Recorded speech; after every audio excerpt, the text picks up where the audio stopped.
ஓம் சாய்ராம். நல்லது நினைப்போம், நல்லதே நடக்கும்.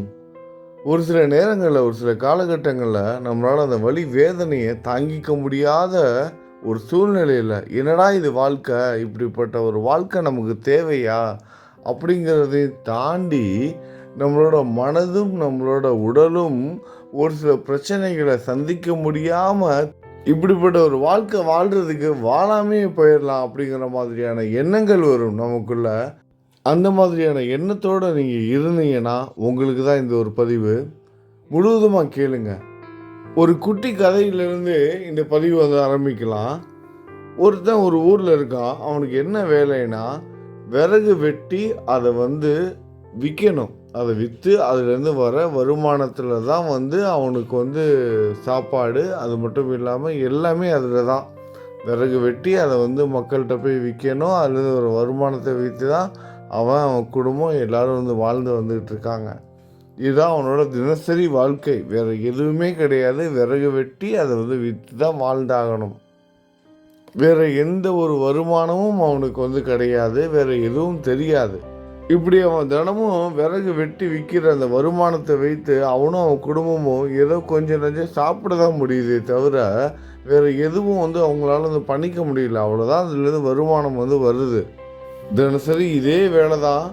இதே வேலை, விறகு வெட்டுறது, அதை போய் விற்கிறது, அதுலேருந்து வருமானத்தை வைத்து சாப்பிட்றது, இதான் வேலை அவனுக்கு. அது போதுமானதாக இல்லை. வேறு எதுவும் அவனால் செஞ்சுக்க முடியல. அவன் காலில் போட்டிருக்கிறதோ ஒரு தேஞ்சி போய் ஒரு நொந்து போன ஒரு செருப்பு, எப்போ வேணால் பிஞ்சு போகும் அப்படிங்கிற ஒரு செருப்பை போட்டுக்கிட்டு தான் அவன் தினந்தோறும் வேலைக்கு போகிறான், விறகு வெட்டுறான், அதை விற்றுக்கிட்டு இருக்கான். இப்படி நாட்கள் போக போக அந்த நஞ்சு போன செருப்பு பிஞ்சு போயிடுது. நஞ்சு போன செருப்பும் பிஞ்சு போயிடுச்சு. இப்போ அவன் விறகு வெட்ட போகணும். விறகு வெட்ட போகிற இடம் எப்படி இருக்கும்? ஒரு முள் செடியாக இருக்கும், காடும் மேடுமாக இருக்கும். நடக்க முடியல, போய் விறகு வெட்ட முடியல. காலில் எங்கே பார்த்தாலும் முள்ளாக குத்துது.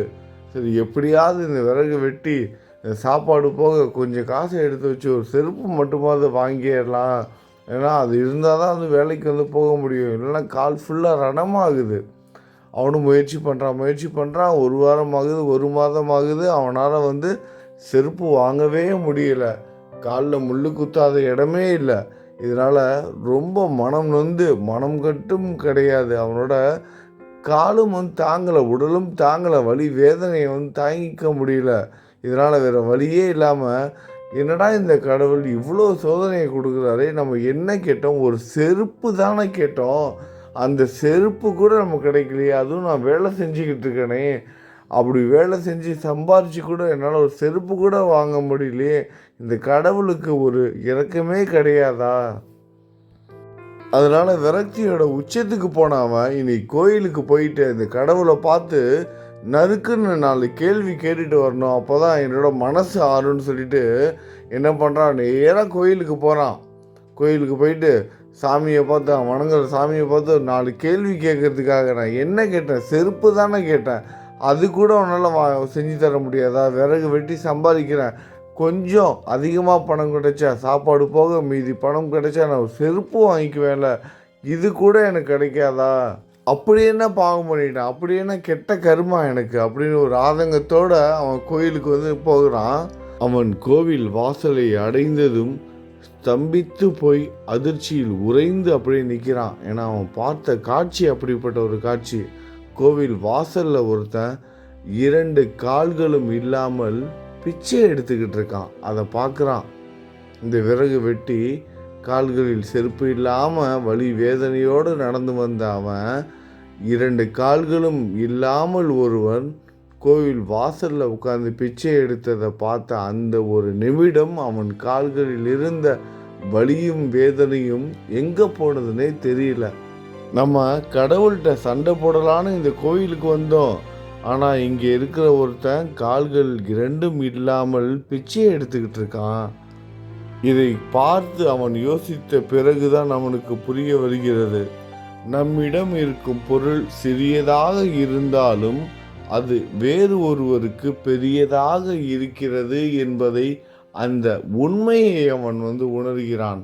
இந்த நிலையில் அவன் அடுத்த நாள் மீண்டும் அதே விறகு வெட்டுற வேலைக்கு வழக்கம் போல் அவன் போகிறான். ஆனால் இப்பொழுது அவனுடைய கால்களில் குத்தும் முள்கள் அவனுக்கு வலியை ஏற்படுத்தவில்லை. அவன் வலியை உணரவில்லை. கால்களில் குத்தும் முட்களினால் வலி ஏற்படுவதற்கு பதிலாக அவன் மனதில் என்ன எண்ணம் தோன்றுகிறதுனா, எப்படியும் நான் சீக்கிரமாக ஒரு செருப்பு வாங்கிடுவேன், நான் போட்டுருவேன், இன்னும் கொஞ்ச நாள் தான், இதுக்கெல்லாம் ஒரு முடிவு வந்துடுங்கிற அந்த ஒரு நம்பிக்கை பிறகுது அவனுக்கு. நம்ம இன்னும் கொஞ்சம் கடினமாக நம்ம உழைப்பை செலுத்துகிறோம் அப்படின்னா நிச்சயமாக நம்மளால் அதிகமாக சம்பாதிக்க முடியும். நம்ம சாப்பாட்டுக்கு போக இன்னும் கொஞ்சம் பணம் சேர்த்து நம்ம செருப்பு வாங்க முடியுங்கிற அந்த ஒரு தன்னம்பிக்கை உண்டாகுது. தொடர்ந்து வேலை செய்கிறான், இன்னும் அதிகமாக விறகு வெட்டுறான். கால்களில் குத்தும் முட்களை கொஞ்சம் கூட பொருட்படுத்தாது தீவிரத்துடன் மிகவும் அதிகமாக வேலை செய்து வழக்கத்தை விட கொஞ்சம் அதிகமாக சம்பாதிக்க ஆரம்பிக்கிறான். காலில் செருப்பு வாங்கி போடுறான். மீண்டும் மீண்டும் இன்னும் தொடர்ச்சியாக இன்னும் அதிகமாக வேலை செய்து உணவிற்கு போக மீதமுள்ள பணத்தை சேமிப்புக்கும் அவன் பயன்படுத்துகிறான். நாட்கள் செல்ல செல்ல அவனோட வாழ்க்கை தரமும் உயர ஆரம்பிக்குது. விறகு வெட்டி தினசரி விற்றுக்கிட்டு வந்த அவன் போகிற போக்கில் என்ன பண்ணிட்டான், ஒரு விறகு வியாபாரியாகவே ஆகிட்டான். ஒரு விறகு பெரிய ஒரு கடையே ஓப்பன் பண்ணிட்டான். அன்னன்னைக்கு விறகு வெட்டி விற்றுக்கிட்டு இருந்தவன் மிகப்பெரிய ஒரு விறகு கடையே ஆரம்பிச்சிட்டான். அந்த அளவுக்கு அவனோட கடின உழைப்பினால் உயர ஆரம்பிச்சிட்டான். ஏன்னா அவனுக்கு அந்த 2 கால்கள் கிடைத்ததே மிகப்பெரிய ஒரு வரம். இது கூட இல்லாதவங்க எத்தனையோ பேர் இருக்காங்க அப்படின்னு இருக்கிறத வச்சு அவன் முன்னேறணும்னு எடுத்த முயற்சி அவனை வாழ்க்கையில் எங்கேயோ கொண்டுட்டு போயிடுச்சு. நமக்கு சிறியதாக இருப்பது இன்னொருவருக்கு எட்டாத கனியாக இருக்குது, மிகப்பெரிய வரமாக இருக்குது. அந்த தத்துவத்தை அவன் உணர்ந்து கொண்டதால் அவனோட வாழ்க்கையில் அவன் மேன்மை அடைந்தான். விரக்தி ஏற்படும் போது இந்த கதையை நினச்சி பாருங்கள். நம்ம எதுக்குமே இந்த விரக்தி அடையக்கூடாது. நமக்கு சின்னதாக இருக்கிற ஒரு விஷயம் கூட நிறைய பேருக்கு எட்டாத கனியாக இருக்குது. நமக்கு என்ன கிடச்சிருக்கோ அதை வச்சு போராடுவோம். நம்மளோட வாழ்க்கை இப்படியே நிற்க போகிறது கிடையாது. நம்மளோட முயற்சி செய்ய செய்ய நம்மளோட வருமானம் அதிகமாகும். அடுத்தடுத்த கட்டத்துக்கு முன்னேறுவோம். எல்லாரும் ஒரு காலகட்டத்தில் ஒரு சில கஷ்டங்களை அனுபவித்து தான் ஆகணும். அது நீங்கள் நான் யாரும் விதிவிலக்கு கிடையாது. எதிர்பாராத மருத்துவ செலவுகள், உடல்நலக் குறைவுகள், இது மட்டும் இல்லாமல் கடன் தொல்லை, ஏகப்பட்ட பிரச்சனைகள். ஒரு சிலரோ என்ன பாவம் செஞ்சேன்னு தெரியாமல், என்ன கர்மா, ஏன் எதுக்கு என்னன்னு தெரியாமல் வேறு யாரோ வீட்டில் இருக்கவங்க யாரோ செய்த தவறுக்கு ஒட்டுமொத்தமாக ஒருத்தங்களே தண்டனை அனுபவிச்சுட்டு இருப்பாங்க. இந்த மாதிரி பல விஷயங்களை ஒவ்வொருத்தரும் அனுபவிச்சுட்டு தான் இருக்கோம். இதில் மாற்று கருத்தே கிடையாது. ஆனால் இது எல்லாத்துக்கும் ஒரே தீர்வு நம்பிக்கை, பொறுமை, விடாமுயற்சி. சும்மா நான் சாமி கும்பிட்றேன், நான் கடவுளை நம்புகிறேன், நான் கடவுள் இல்லைன்னு சொல்கிறேன், நான் கடவுளை நம்புகிறேன் நான் அப்படின்னு நம்ம சொன்னால் மட்டும் போதாது. நம்ம நம்பிக்கையோடு இருக்கணும். நம்மளோட வாழ்க்கையை நம்ம வணங்குற கடவுள் மாற்றுவாருங்கிற நம்பிக்கையை நம்ம போராடணும். குருவை நான் நம்புகிறேன், சாயை நான் நம்புகிறேன், இன்னும் எத்தனையோ குருமார்கள்லாம் இருக்காங்க. அவங்க எல்லாம் நமக்கு சொல்லி கொடுத்தது ஒரே விஷயந்தான். எப்பொழுதுமே நம்பிக்கையோடு இருக்கணும், நல்லதை சிந்திக்கணும், நல்லதை செய்யணும். நிச்சயமாக நல்லது நடக்கும். மனம் தளர்ந்து போகக்கூடாது, கெட்டதை சிந்திக்கக்கூடாது. நிறைய இருக்குது. இந்த உலக தத்துவங்கள் நமக்கு தெரியாதது எதுவுமே கிடையாது. இப்போ இந்த யூடியூப்பில் இந்த வீடியோ பார்த்து தான் நீங்கள் தெரிஞ்சுக்கணும்னு கிடையாது. உங்களுக்கே தெரியும். நீங்கள் உட்காந்து கொஞ்சம் நேரம் யோசிங்க. உங்கள் மனது சஞ்சலப்படும் பொழுது கொஞ்ச நேரம் அமைதியாக தியானம் பண்ணுங்கள். அதாவது இறை நாமத்தை ஜெபம் பண்ணுங்கள். தெளிவான மனநிலைக்கு வருவாங்க. உங்களுக்கு எப்பெல்லாம் குழப்பங்கள் ஏற்படுகிறதோ அந்த டைமில் இறைவனோட நாமத்தை ஜெபம் பண்ணி கொஞ்ச நேரம் அமைதியாக உட்காந்து சிந்திச்சு பாருங்கள். உலகத்தை சுற்றி முற்றி பாருங்கள். உங்களுக்கு கிடச்சிருக்கிற இந்த வாழ்க்கை, நமக்கு கிடச்சிருக்க இந்த வாழ்க்கை எத்தனையோ பேருக்கு எட்டா கனியாக இருக்குது. இந்த சின்ன சின்ன விஷயம் கூட பல பேரோட வாழ்க்கையில் இல்லாமல் இருக்குது. அப்படி பார்க்கும் பொழுது நம்ம எவ்வளவோ கொடுத்து வச்சவங்க. இதை மனப்பூர்வமாக நம்ம உணர்ந்தால் மட்டுமே தான் நம்ம வாழ்க்கையில் அடுத்த கட்டத்துக்கு போக முடியும்.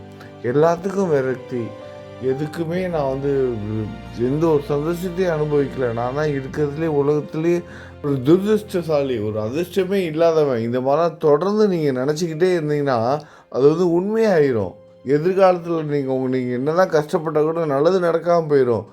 நான் அதிர்ஷ்டசாலி, எனக்கு இந்த உடல் கிடைத்திருக்கு, எனக்கு இந்த மனம் கிடைத்திருக்கு, போராடுற எண்ணம் இருக்குது, நான் நல்லபடியாக வந்து என்னோடய குருவை நம்புகிறேன், நான் கடவுளை நம்புகிறேன், எனக்கு வாழ்க்கையில் நல்லது நடக்கும், கூடவே நான் போராடுறேன், கடினமாக உழைக்கிறேன், நான் இன்றைக்கி இந்த வேலையில் இப்போ இவ்வளோ கஷ்டப்பட்டுருக்கேன், ஆனால் நாளைக்கு நான் திரும்பவும் இதே வேலையில் இதே மாதிரி கஷ்டப்பட்டுட்ருப்பேங்கிறது நிரந்தரம் கிடையாது, சீக்கிரமாக என்னோடய நிலமை மாறும் அப்படின்னு நம்புங்க.